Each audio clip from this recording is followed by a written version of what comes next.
If you have been stuck in a loop for over 10 days, you are not waiting for a person. You're waiting on a technical mismatch. For service area business, the silence is usually because your public address hasn't been toggled off. I have been seeing a lot of these questions every single day.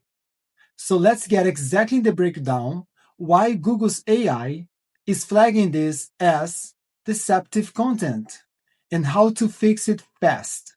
If you got suspended by deceptive content, the question that I hear the most is, why was my business rejected for deceptive content?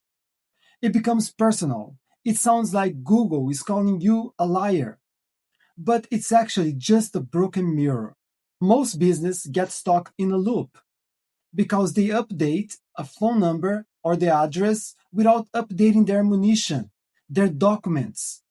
It has to be the same.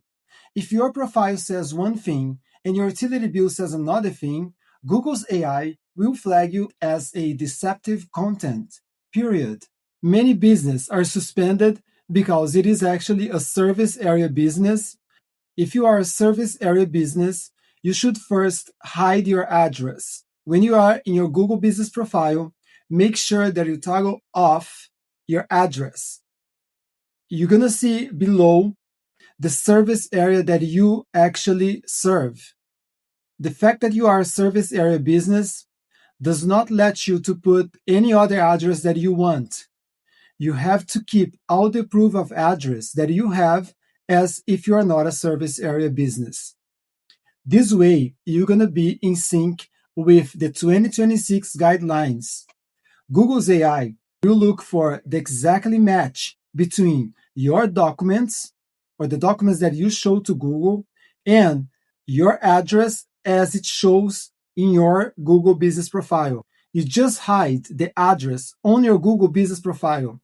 But remember that in the back end, your address is showing to Google. The signal of trust that you send to Google, it is that the documents are a match. This is what Google's AI in 2026 is expecting to see. The documents match exactly what you have in your Google business profile. As soon as you have that fixed, immediately your business will be showing up again as it should be, verified.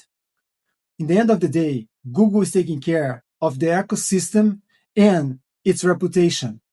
Remember that Google lives for its reputation. If this was helpful, like and subscribe to this channel. Thank you so much.